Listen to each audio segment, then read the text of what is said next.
This episode is brought to you by Shopify. Forget the frustration of picking commerce platforms when you switch your business to Shopify, the global commerce platform that supercharges your selling wherever you sell. With Shopify, you'll harness the same intuitive features, trusted apps, and powerful analytics used by the world's leading brands. Sign up today for your $1 per month trial period at shopify.com/tech, all lowercase. That's shopify.com/tech. How would you like a 15% discount to my daily email, the stack of stuff, the show notes, discounts to the conference, all of that? All you need to do is text the word show to 33777. You'll get the annual subscription with a 15% discount to my daily email. You'll get the stack of stuff, the links to the show notes, discounts to the conference, and so much more. All you have to do is text the word show, SHOW, to 33777. Text show to 33777.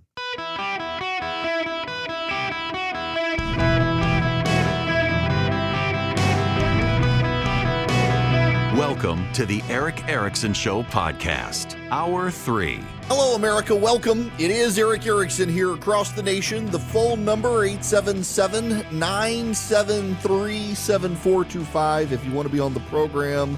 Again, I really do think it's important if you will text the word data, D-A-T-A. Text that word to 33777. Go get my morning piece. It says, will you pick up the phone? I think is the way it's titled. And the phone number's in there for you to call your member of the House of Representatives. There's a Capitol Hill switchboard. You call the number and you just tell them who you are, where you're calling from, and they'll connect you to your member of Congress and tell them don't support the current FISA reauthorization. It really does need some changes to prohibit the government from doing private vendor data purchases to get around the Fourth Amendment. And there's a proposal out there for that, and your pressure can be brought to bear on members of Congress to get them. Just leave a voicemail if you can't get somebody on the phone, but you don't want to call every member of Congress, just your member of Congress. They don't care about you if you can't vote for them, so just call your member of Congress. And don't say, well, my guy's a Democrat. I don't want to make some. Some of the Democrats are concerned about this as well. It's a bipartisan level of concern, so please consider text DATA, D-A-T-A, to 33777. You can get that. Just click through. You'll see the link to the title piece about picking up the phone. Call your member of Congress. Don't say I don't provide you solutions. I do. Look, I gotta switch to Ukraine here for a minute. I may be one of the last people who care about helping Ukraine kill Russians, but I do. But there's a larger issue here you need to know about, and I got to read you a tweet. This comes from Natasha Bertrand, reporter for CNN, covering the Pentagon. Let me read you this. Defense Secretary Lloyd Austin said the U.S. military's pier off the coast of Gaza for delivering aid by sea would probably be ready by the third weekend of this month. Keep in mind when the president in the State of the Union called for it to be built, how long it is taking for the government to do anything. We expect that the initial operation capability will probably be there by then, Austin told people today.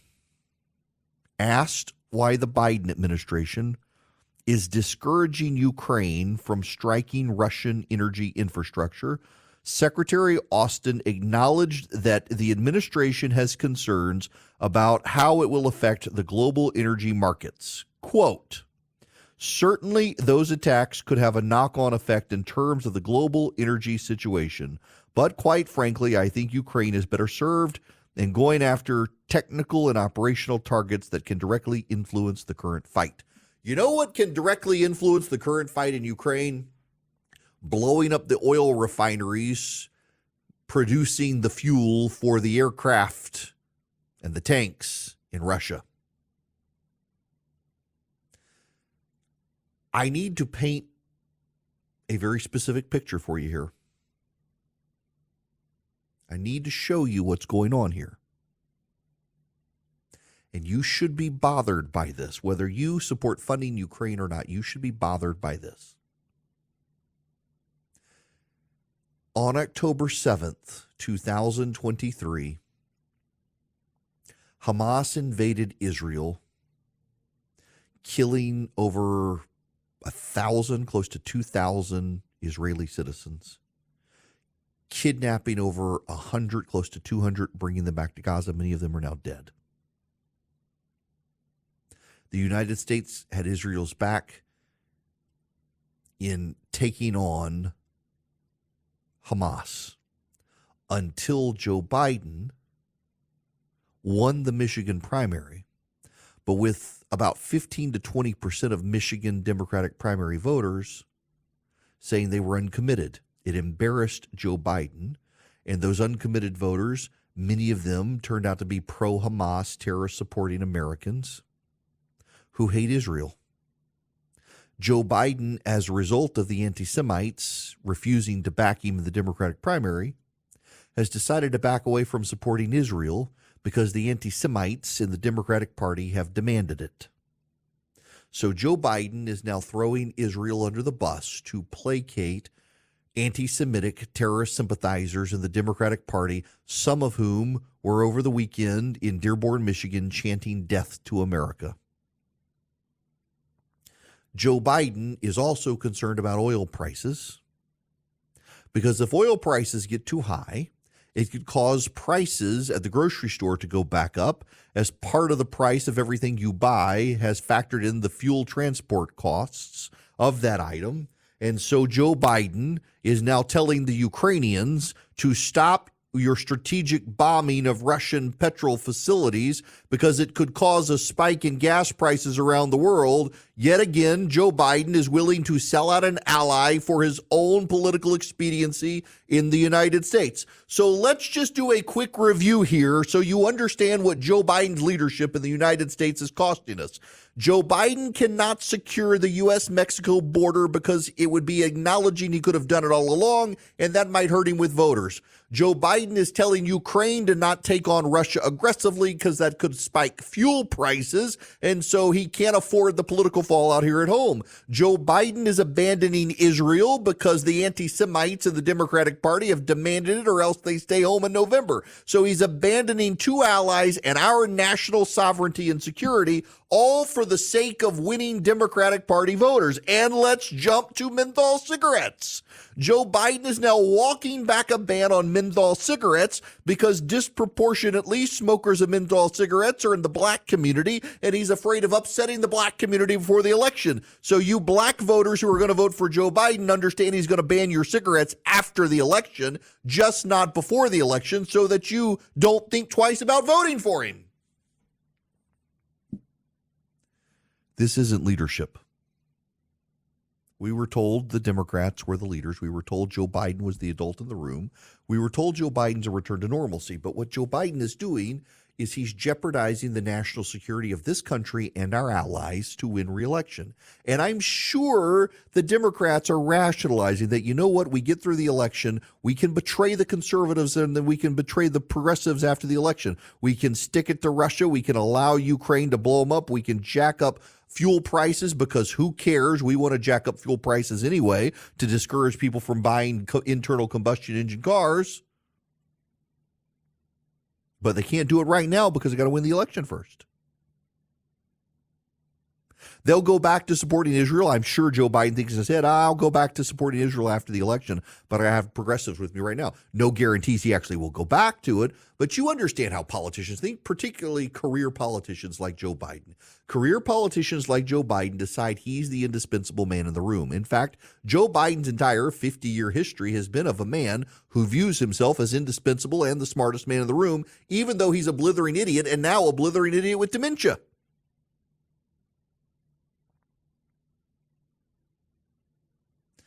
If you support Ukraine, and many of you Democrats out there have Ukraine flags on the back of your Subarus, you should actually be appalled, except you're not, and here's why. Democrats have decided Donald Trump is the existential threat. Democrats have decided that it doesn't matter what they do They've got to stop Donald Trump. So they will upend alliances with Israel. They will hamper Ukraine's effort to stop Russia. They won't secure our border. They'll do whatever it takes to build a coalition to stop Donald Trump. Now, the danger in this is something Republicans have seen that led to Donald Trump. Republican Party leaders kept building incremental coalitions to stop Democrats that ultimately burned bridges with their Republican base, that ultimately led to the Republican base not caring if the Republican Party was on fire, they wouldn't pee on it, which ultimately led to them deciding they wanted a bull in a china shop to disrupt the Republican Party, which led them to Donald Trump. Joe Biden keeps trying to cobble together these old school Democratic coalitions to keep Donald Trump from power, and he's ultimately undermining the Democratic Party, and he's going to lead the Democratic Party to a civil war, just like Republicans led the Republican Party to civil war. Internal strife, party bosses hating the base hating the party bosses, the base hating each other, the party leadership hating each other. This is going to happen in the Democratic Party the way Joe Biden is trying to preserve things. Because he's not preserving things as a leader would preserve things, of doing the right thing and convincing the American people that it was the right thing. I'm reminded again of the Dick Morris quote about Bill Clinton. When Dick Morris, the pollster, helped Bill Clinton, he told Bill Clinton that the purpose of polling was not to figure out what to do. The purpose of polling was to figure out how to sell what you already wanted to do and convince Americans it was right. Joe Biden could convince the American public that Israel is in the right. Joe Biden could convince the American public Ukraine is in the right. But you notice Joe Biden's not out there anywhere. Joe Biden's not out selling anything. In fact, what's her name on Face the Nation the other day was Margaret Brennan was upset with John Kirby because she was talking about Joe Biden released a statement. She literally pounded her fist on the desk and said, "We haven't seen Joe Biden. We've seen a printed statement." The Democrats have put Joe Biden inside bubble wrap, and they're afraid to let him out lest he convince Americans that he really does have dementia. So Joe Biden's not coming out to sell Israel's right to self-defense, and Joe Biden's not coming out to explain to Americans why they should support funding Ukraine. He's leaving it to other people, and now they're throwing Mike Johnson under the bus. In fact, Chuck Schumer is out. This is Chuck Schumer on the floor of the Senate. As the Congress gavels back into session, I also urge Speaker Johnson and House Republicans to snap out of their paralysis and pass the Senate's National Security Supplemental. The situation in Ukraine is desperate. Speaker Johnson has now sat on his hands for 55 days as the National Security Supplemental has collected dust in the House. That's 55 days of America standing on the sidelines while our friends in Ukraine fight and die on the battlefield with no support. 55 days of our European allies wondering when the U.S. will step up. And with each passing day, Ukraine continues to run out of more ammo, continues to run out of soldiers, and continues to run out of hope that can successfully expel the Russians from their borders. And let's be blunt, the biggest reason Ukraine is losing the war is because the hard right in the Congress has paralyzed the United States from acting. No, the far right in the United States Congress has not paralyzed the House from acting or the Congress from acting or the president from acting, because the president promised them F-16s and dragged his feet. The president promised long-range missiles and dragged his feet. The president promised tanks and dragged his feet. And then when he gave them tanks, he gave them tanks too heavy to handle the soil. Have you heard about this? The M1A1 tanks were sitting over there. They're sinking in the mud, and they're no good compared to the Russian tanks because they're too damn heavy, which is what experts warned would be the problem. But that's what Biden wound up sending after delaying sending them. Now they're trying to get the Ukrainians to not bomb Russian petrol supply facilities because of what it'll do to the oil market, because that'll impact Joe Biden's reelection. It has nothing to do with Republicans in Congress. Yes, I support funding Ukraine. I support the funding package, and I support the speaker passing the funding package, but it has nothing to do with what's going on in Ukraine. At the end of the day, it's Joe Biden constantly dragging his feet and constantly trying to figure out the political calculations of his reelection and constantly putting ahead of everything his reelection instead of what should be done because it's the right thing to do. Joe Biden no longer cares about what's right.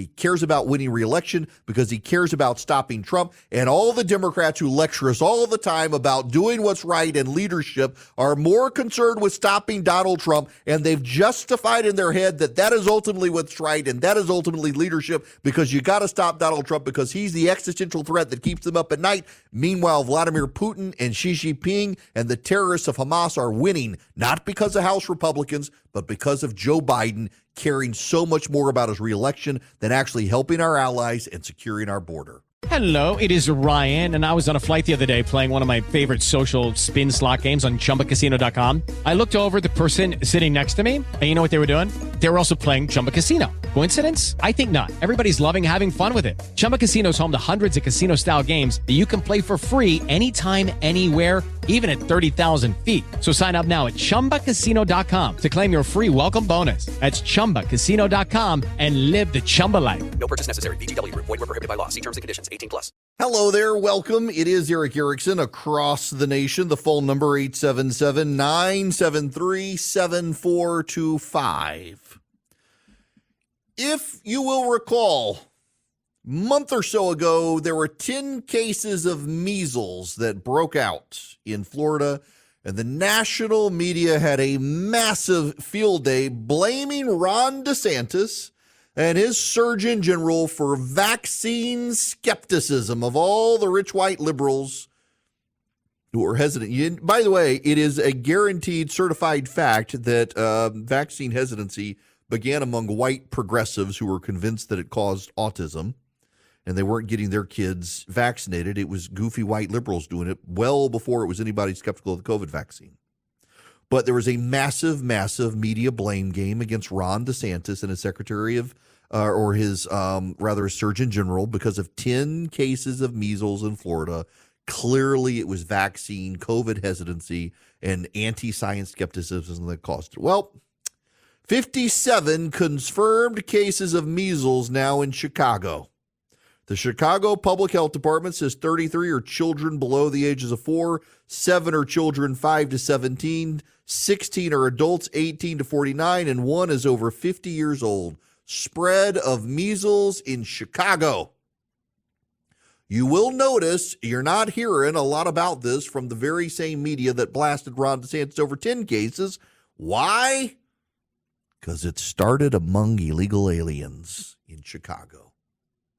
So God forbid the media tell me this, tell me anything about spread of measles cases in Chicago, because it would open all sorts of implications about illegal immigration to this country when 10 cases in Florida are enough to blame Ron DeSantis. So you can blame Ron DeSantis in Florida, but you can't blame illegal aliens in Chicago when there are 5 times as many cases, because God forbid you do anything like tell the truth and cover the story when you can't score cheap political points against Ron DeSantis, members of the media. Is it any, the trust in the media, like people trust herpes and syphilis more than they trust the American media. They actually like sexually transmitted diseases in this country more than they like the media. Is it any wonder why when you have stuff like this? People would rather get an STD than trust the NPR. Can you blame them? 10 regional banks have had their credit downgraded, and they're going to keep racking up profits, but the real estate fallout in the portfolios of regional banks around this country is becoming a problem, and bigger banks and federal regulators are starting to raise concerns about it. That's why Swiss America wants to help you protect your hard-earned assets right now. They can see where this thing is headed. You should too. There's a secret war on cash going on, and they want to give you a free report about the secret war on cash. You can get it by calling or texting my name, Eric Erickson, to 800-289-2646. The all-out war on cash includes digital forms of currency. It is spreading daily. You can read the Secret War on Cash report. It is completely free, y'all, from Swiss America. Just call or text my name to 800-289-2646. 800-289-2646. Let Swiss America help you navigate how to protect your hard-earned assets right now, completely for free. Call or text my name to 800-289-2646. Message and data rates may apply. One more time, 800-289-2646. Talk to Swiss America. With the Lucky Land Slots, you can get lucky just about anywhere. This is your captain speaking. We've got clear runway and the weather's fine, but we're just going to circle up here a while and get lucky. No, nothing like that. It's just these cash prizes add up quick. So I suggest you sit back, keep your tray table upright, and start getting lucky. Play for free at LuckyLandSlots.com. Are you feeling lucky? No purchase necessary. Void where prohibited by law. 18 plus terms and conditions apply. See website for details. Hello and welcome. It is Eric Erickson here. The phone number 877-973-7425. Should you wish to be on the program, I am happy to have you. I want to call your attention to a story in Axios. I actually want to tie two separate things together. It's some interesting data that is out, America's reality distortion machine. Now, a side note here, let me start it this way. Particularly on social media, particularly among accounts with very few followers, I get this concern. And I know these people are listening right now because they seem to fixate on every word I say, and every word seems to make them mad. I tweeted something the other day that I've noticed a trend, particularly among the hyper online church set, that they have become as angry and bad as the wokes. Now, here's what I mean by this, what I explained on social media. The wokes tell us that we must conform or be crushed. We must engage in woke speak. We must engage in woke thought or else. Well, there's a set, particularly, and I see it a lot in my circles of evangelicals who are highly online, of the anti-wokes. You must speak in certain ways or be crushed. If you don't talk about certain topics, well, then you're probably a woke. And preachers, if you're not getting political from the pulpit and denouncing the left, well, then you're probably a closet woke and you should be driven from the pulpit. They are as bad as the wokes. And when I point this out, these angry, low-follower anonymous accounts on social media, there goes Erickson again, trying to morally equivocate between the left and the right, saying both sides. Here's the problem.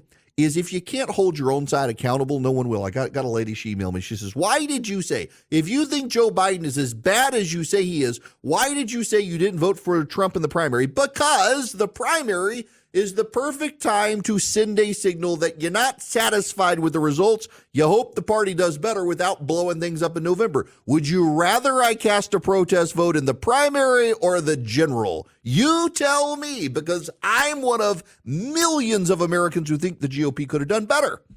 So I sent my signal in the primary. Would you rather me send the signal in the November election? You tell me. You may love the outcome. You may love Trump. I don't particularly care for the man, but I'm willing to recognize he's better than Biden. So how do I best send a signal to the party that, hey, I'm willing to go down this road, but I wish you went another direction? You do it in the primary. But people get worked up about it. They get like really, really aggravated about these sorts of things because they're so tribal and partisan. And I've noticed the common thread is the people who are hyper online and they're always engaged in social media and all they consume is the news from a partisan angle.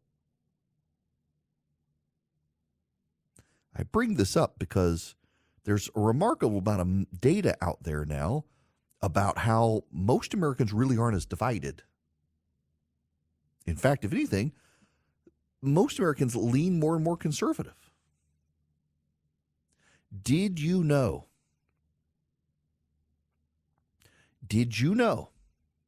I'm looking at the data here. From the APNORC Center for Public Affairs Research.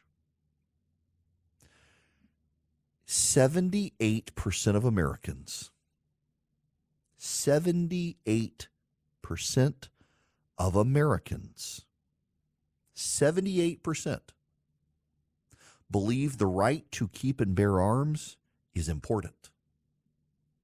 You'd never know that from the media coverage, would you? 78% of Americans believe the Second Amendment right to keep and bear arms by individual American citizens is important. You never know that from the media, would you?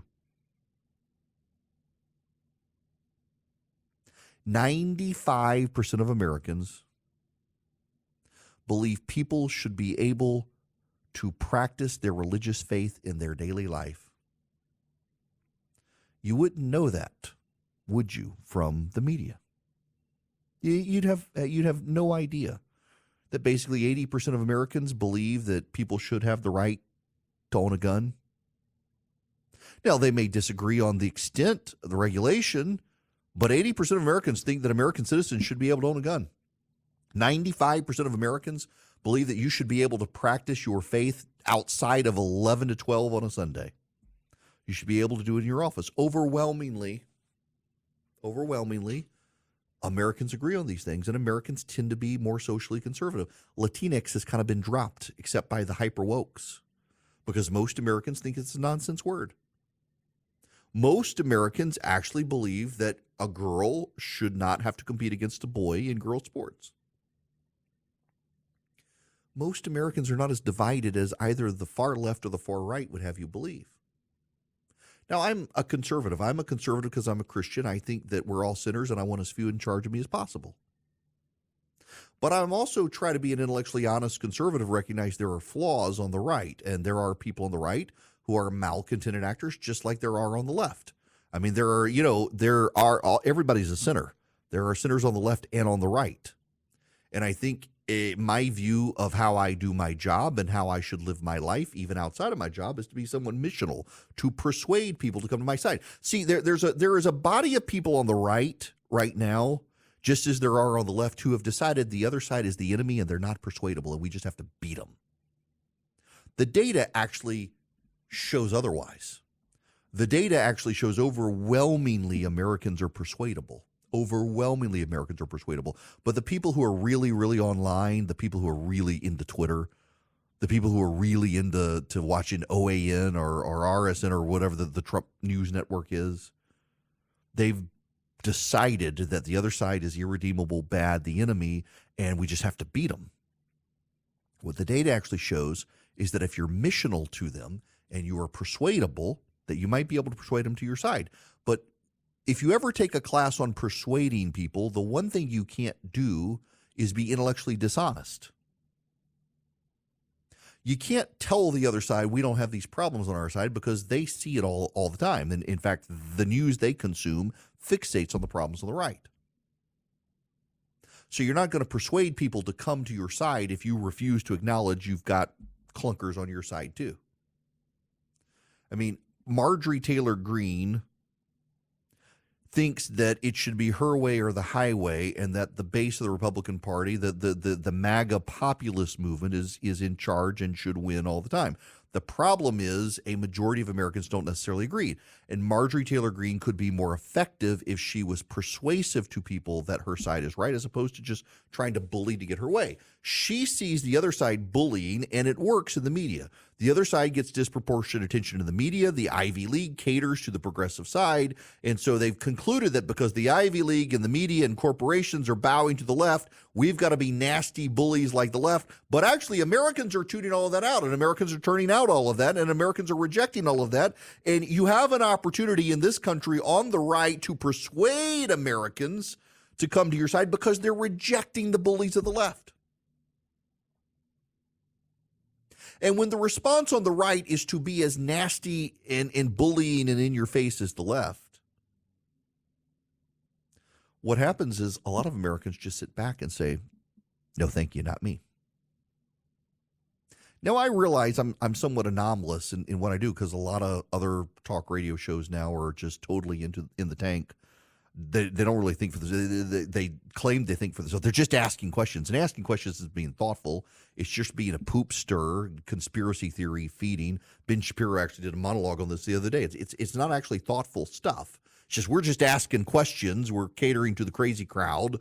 We're not actually providing solutions. We're asking questions. We're trying to lead people down a dark path by asking questions that have answers that you don't want to recognize because you would rather stir the pot.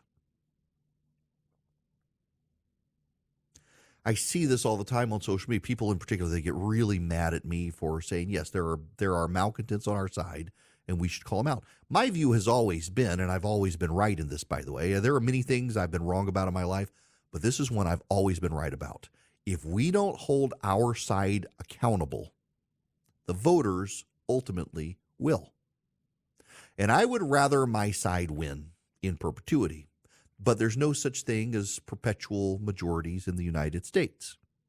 The best way to maintain one and the best one to rebound from a loss is to recognize the clunkers, the scoundrels, the grifters, the con artists on your side. Try to clean up your side and hold them accountable. Because the voters ultimately, at the end of the day, can suss out a BS artist and a liar and a fraud and huckster.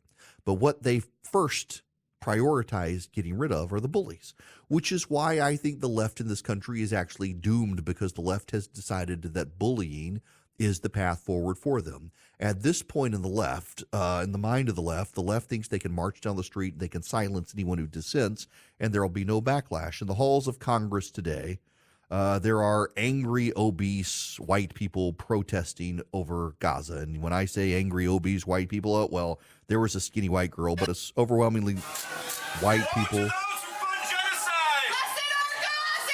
The Gazan suicide, and they're chanting Christians for a free Palestine, and then they're chanting the Senate will not eat while Gaza will not eat. And it's a bunch of well-fed old white women and young white women in comfortable shoes marching through the streets with a couple beta males chanting along with them that Gaza must be free and blah, blah, blah, blah, blah, blah, blah. Y'all, when the right embraces the tactics of the left, they provide no alternative and escape for the American public. You know, this isn't about me, but I'm going to talk about me because it's a subject I know something about. 2016, I didn't support Donald Trump. There were a lot of people, including my bosses, who were convinced I was destroying my show. But I am the last surviving radio show host in this country at a local level at the time who didn't back Trump in 2016, who kept his job. My ratings went up. My ratings did not go up because suddenly liberals embraced me, because they haven't. My ratings went up because people thought, oh, let me hear what this guy has to say. Why? Because we know where he stands. He's a conservative, he's a Christian, he's an evangelical. Why is he doing what he's doing? And I've tried to be a straight shooter ever since. Try to give you the news and the information, and you can make up your own mind. It's one reason I do my show notes email, is so I can give you all the links that I'm sending. And maybe you read the same story I read and you think about it differently. Maybe you come to a different conclusion. I don't want to tell you what to think. The whole purpose here now, this monologue that I'm doing, it's not to tout myself and pat myself on the back. I don't need that. I know my ratings. They're good enough. I don't need to pat myself on the back. The reason I'm doing this is because there is overwhelming data out there that most Americans actually agree. And not only do most Americans agree, but actually when you break down the topics, most Americans tend to agree with the right. You would never know that from the grifters and the fearmongers on social media who think the world is over, the left is won, and we need to fight back aggressively and secure power and never give it up again. Roughly 80% of Americans believe in the right to keep and bear arms. They may have disagreements on how to regulate it. They may not be as extreme as I am on the position. I personally think that every American should be given a gun and lessons on how to use it. But they do support the right to keep and bear arms. They support the right of you to practice your religion as a conscientious person in society instead of just practicing your religion for 1 hour on a Sunday. Overwhelmingly, Americans support your right. And overwhelmingly, Americans think that when you are confronted with a situation where your religion tells you not to do something, that other Americans should respect your right to opt out. You wouldn't get that from the left. You very rarely get this from the political pornographers on the right these days on social media. Americans tend to be conservative in what they know best, and what they know best is America. And they tend to be patriots. But yelling at them and bullying them and denying that your side has problems is not a way to convince them, because they know you're a huckster, a fraud, a con artist, a charlatan, or a bad person because you refuse to acknowledge the bad on your own side. If you don't clean up your own side, the voters will do it for you. The voters are looking for an alternative to the left. The voters are looking for an alternative to progressives. The voters are looking for an alternative to the madness that is DEI and ESG and wokeism and Woko Haram on the left. The way to persuade them to come to your side isn't to operate like those people. It's not to be like Marjorie Taylor Greene. Alexandria Ocasio-Cortez on a daily basis comes across as a more civic-minded, civil-engaged member of Congress than Marjorie Taylor Greene, who just comes across as a daily poop stirrer. You can win people to Marjorie Taylor Greene's side by not behaving like Marjorie Taylor Greene. The data overwhelmingly shows this. The data overwhelmingly shows it. The problem is that the people on the right, who are the most vocal on so many of the issues that Americans care about, are predisposed to turn people off. Why? Because I do think that a portion of the right has decided it's better to be right and lose than to have to compromise even a little and win big. It's better to lose and make money off of losing than it is to win, because if you win, you have to exercise leadership. And look what's happened with the left right now. Joe Biden won, the left took over, and what's he doing? He's selling out Israel, he's selling out Ukraine, he's selling out the United States, all so he can preserve power. And so the American people are rejecting him. They're turning back to Donald Trump, a man they rejected in 2020, because Americans want leadership. So people on the right, you want to lead, you got to be intellectually honest, and you got to recognize most Americans agree with you. Just stop being a brain biblical donkey when you reach out to the other people on the other side to persuade them to come to your side. They're readily persuadable, but you can't be a jerk. Americans for Prosperity has understood this, and they've been building inroads, largely because they've been training conservatives to go into their neighborhood, to the people who already know them and already know their heart and already know they're good people, and tell their neighbors, hey, here's an idea. It is conservative. Here's why it works. It supports families. It supports free markets. It supports small businesses. It supports kids, like school choice.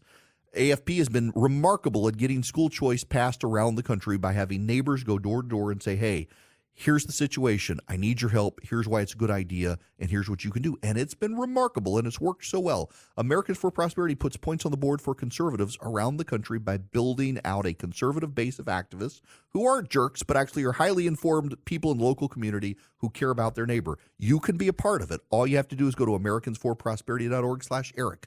americansforprosperity.org/ERICK. Go sign up with them. They'll teach you how to be an effective conservative activist. And by being an effective conservative activist, you can put points on the board for free markets and free people, for moms and dads and families and small businesses. americansforprosperity.org/ERICK. Judy was boring. Hello. Then Judy discovered ChumbaCasino.com. It's my little escape. Now Judy's the life of the party. Oh, baby, mama's bringing home the bacon. Whoa, take it easy, Judy. The Chumba life is for everybody. So go to ChumbaCasino.com and play over 100 casino-style games. Join today and play for free for your chance to redeem some serious prizes. ChumbaCasino.com. No purchase necessary. Void where prohibited by law. 18+ terms and conditions apply. See website for details. Hello there. Welcome. It is Eric Erickson across the United States of America. I want to play you a couple of pieces of audio here. This is Jen Psaki, to the former Department of Homeland Security Secretary. And I did want to add, I mean, the FBI, as you know, currently ranks domestic political terrorism as a top threat in the country. And as you well know, I mean, they take these things seriously. They look at all the data. And as you just referenced, I mean, this is all coming at a time when the presumptive Republican nominee, 4 times indicted Donald Trump, has repeatedly threatened judges, their family members, prosecutors, elected officials. I mean, I can go on. That's her. This is Michael Beschloss on MSNBC. Yeah, and, you know, we all know, all 4 of us know that term, servant leadership. Yep. The president is supposed to be a servant leader, serving us. You hear about Trump saying he's going to be a dictator for a day, which is not going to be for a day if it happens. No. Could be for the rest of our lifetimes and our children's and more. But if that happens, that's totally against American history. The highest rank in the United States is not president, it is citizen, as Harry Truman said. Mm-hmm. And I would just say one thing. Remember, in the United States, we do not work for a president works for us. I wonder if these people are willfully trying to get Donald Trump killed. I mean, the 2 mass political assassins in this country in the last decade have been MSNBC viewers. That's actually a fact. They want to hold Trump accountable for supposed violent rhetoric. They never want to hold themselves accountable. What crazy MSNBC person is out there right now? We've already had several. We should all be concerned about MSNBC viewers. Okay, round 2. Name something that's not boring. A laundry? Ooh, a book club. Computer solitaire, huh? Ah, sorry, we were looking for Chumba Casino. That's right. ChumbaCasino.com has over 100 casino-style games. Join today and play for free for your chance to redeem some serious prizes. ChumbaCasino.com. No purchase necessary. Void where prohibited by law. 18 plus terms and conditions apply. See website for details.